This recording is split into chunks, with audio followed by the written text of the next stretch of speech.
வணக்கம். விவேக் குக்கிங் சேனலுக்கு உங்களை அன்புடன் வரவேற்கிறேன். இன்றைக்கி நான் பார்க்க போகிற உணவு குறிப்பு பார்த்தீங்கன்னா ஒரு பாரம்பரியமான மற்றும் என்னோடய சிக்னேச்சர் டிஷ்ஷுன்னு கூட சொல்லலாம். மட்டன் நீல்கிரி குருமாவும் நீர் தோசை எப்படி செய்யுங்கிறத வாங்க நம்ம பார்க்கலாம். அதுக்கு முன்னாடி தேவையான பொருட்கள் பார்த்துக்குங்க. வாங்க நம்ம வீடியோக்குள்ளே போகலாம். முதல்ல நம்ம மட்டன் நீல்கிரி குருமா செய்ய போகிறோம். 1/4 கிலோ மட்டனில் 50 மில்லி அளவுள்ள தயிர் சேர்த்துக்குங்க. 1/4 டேபிள் ஸ்பூன் அளவுள்ள மஞ்சள் சேர்த்துக்குங்க. உப்பு 1/4 டேபிள் ஸ்பூன் அளவு சேர்த்துட்டு நல்லா பிசைஞ்சு விட்டுக்குங்க. நல்லா பிசைஞ்சதுக்கப்புறமா அரை மணி நேரத்துலேருந்து 1 மணி நேரம் அளவுக்கு நல்லா ஊற வச்சுக்கோங்க. ஊற வச்சதுனால நல்லா வேகும். நல்லா ஊறினதை குக்கரில் சேர்த்துக்கோங்க. சேர்த்துட்டு தண்ணி உங்களுக்கு தேவையான அளவு ஊற்றிக்கோங்க. ஊற்றிட்டு மூடி உங்கள் ஊருக்கு கறிக்கு எப்படி வேகுமோ அந்த வந்து அப்படியே விசில் விட்டுக்கோங்க. கறி வந்து அது ஆறிக்கிட்டு இருக்கட்டும். நம்ம மசாலா அரைக்க போகிறோம். அரை புதினா தலை கட்டு சேர்த்துக்கோங்க. 1 கட்டு அளவு மல்லித்தலை சேர்த்துக்கோங்க. 6லேருந்து 8 பச்சை மிளகா சேர்த்துக்கோங்க. உங்களுக்கு காரம் எவ்வளோ தேவை அது தகுந்த பச்சை மிளகா சேர்த்துக்கோங்க. சேர்த்துட்டு தண்ணி சேர்த்து நல்லா அரைச்சிக்கோங்க.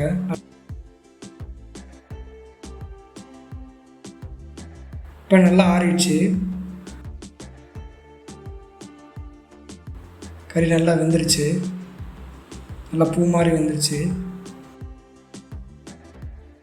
உங்களுக்கு எண்ணெய் தேவையான அளவு சேர்த்துட்டு எண்ணெய் நல்லா காய்ஞ்சதுக்கப்புறமா ஒரு இஞ்சியில் உள்ள பட்டை, ஒரு ஜாதி பத்திரி, ஒரு அன்னாச்சி பூ, 2 கிராம்பு சேர்த்துக்கோங்க.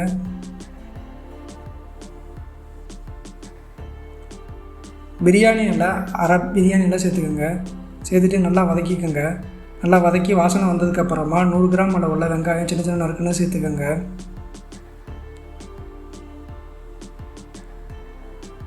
உப்பு உங்களுக்கு தேவையான அளவு சேர்த்துக்கோங்க. சேர்த்துட்டு நல்லா வதக்கிக்கோங்க.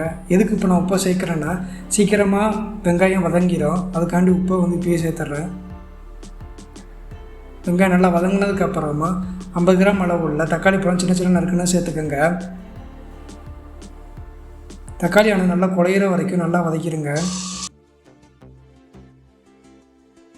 இஞ்சி பூண்டு உள்ளது 50 கிராம் அளவு உள்ளது சேர்த்துக்கோங்க. சேர்த்துட்டு நல்லா இஞ்சியோட பச்சை வாசனை போகிற அளவுக்கு நல்லா வதக்கிக்குங்க. நல்லா வதங்கிடுச்சு. வதங்கினதுக்கப்புறமா நம்ம அரைச்சி வச்சா பேஸ்ட்டாக சேர்த்துக்கோங்க. சேர்த்துட்டு நல்லா கிண்டி விடுங்க. நல்லா கிண்டி பச்சை வாசனை போனதுக்கப்புறமா வேக வச்ச கறி தண்ணியை சேர்த்துக்கோங்க. சேர்த்து நல்லா கொதிக்க விடுங்க. கறி வேக வச்ச அதே தண்ணியை ஊற்றி நம்ம குருமா செஞ்சோம்னா டேஸ்ட்டை நல்லா தூக்கி கொடுக்கும். அதனால் இந்த தண்ணியை ஊற்றி செய்கிறேன். கரம் மசாலா 1 டேபிள் ஸ்பூன் அளவு சேர்த்துக்கோங்க. மிளகாத்தூள் 1/2 டேபிள் ஸ்பூன் சேர்த்துக்கோங்க. நம்ம வேக வச்ச ஆட்டுக்கறியை சேர்த்துக்கோங்க.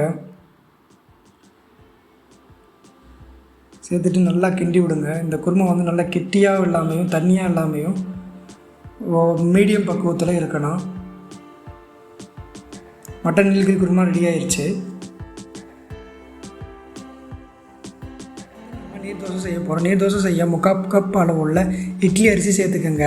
சேர்த்துட்டு தண்ணி தேவையான அளவு சேர்த்துக்கோங்க. சேர்த்துட்டு ஊற வச்சுக்கோங்க. 3 மணி நேரம் ஊற வச்சுக்கோங்க. ஊறினதுக்கப்புறமா மிக்ஸி ஜாரில் சேர்த்துக்கோங்க.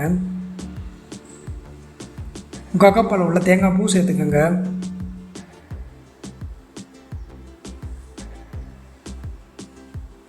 தண்ணி தேவையான அளவு சேர்த்துட்டு நல்லா அரைச்சிக்கோங்க. தோசை மாவு பக்கத்துக்கு அரைச்சிக்கோங்க.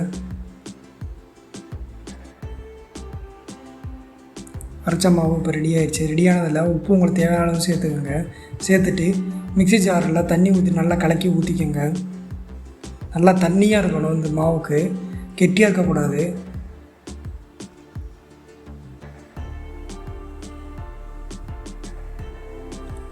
தோசைக்கல் காய்ஞ்சதுக்கப்புறமா நம்ம அரைச்சி வச்ச மாவை ஊற்றிக்கோங்க.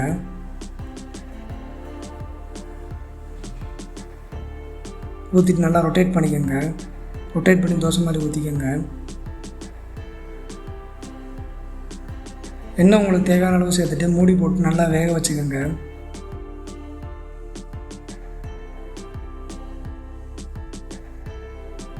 நீர் தோசை ரெடி ஆயிடுச்சு. இந்த மட்டன் நீல்கிரி குருமாவும் நீர் தோசை உங்கள் வீட்டில் செஞ்சு பார்த்துட்டு எப்படி இருந்தாலும் கமெண்ட் செக்ஷனில் சொல்லுங்கள்.